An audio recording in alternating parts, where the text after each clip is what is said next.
ایک بار شادی کے بعد پہلی بار میکے آئی بیٹی جب واپس سسرال جانے لگی تو ماں باپ نے اسے بہت سے تحفے طوائف دیے، جس میں باپ نے بیٹی کو ایک اگربتی کا پیکٹ بھی دیا اور اس سے کہا کہ بیٹی تم جب بھی نماز پڑھو یا دعا کرو تو اس اگربتی کو ضرور جلا لینا۔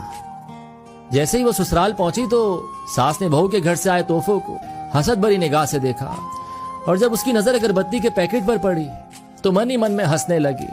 کہ بھلا کون سا باپ اپنی بیٹی کو تحفے میں اگربتی کا پیکٹ دیتا ہے۔ صبح جب بیٹی نماز کے لیے اٹھی تو اس نے باپ کے دیے اگربتی کے پیکٹ کو کھولا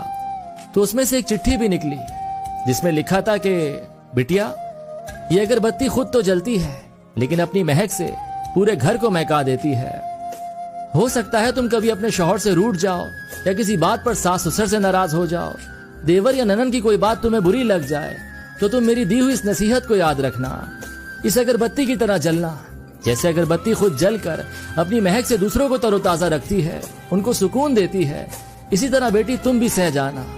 اپنے سسرال کو میکا سمجھ کر اپنے اچھے رویے اور خوش اخلاقی سے ان کے گھر کے سکون کی وجہ بن جانا۔ یہ پڑھ کر بیٹی پھوٹ پھوٹ کر رونے لگی تو اس کا شوہر اور ساس سسر بھی وہاں پہنچ گئے اور پوچھنے لگے کہ کیا ہوا، تو بہو نے وہ چٹھی اپنے شوہر کو دے دی۔ جب شوہر نے چٹھی کو پڑھا تو سب کی آنکھوں میں آنسو آ گئے۔ ساس نے اپنی بہو کو گلے سے لگا لیا اور اپنے بیٹے سے کہا کہ اس چٹھی کو فریم کرا لاؤ، یہ چٹھی کسی باپ کا اپنی بیٹی کو دیا ہوا انمول تحفہ ہے۔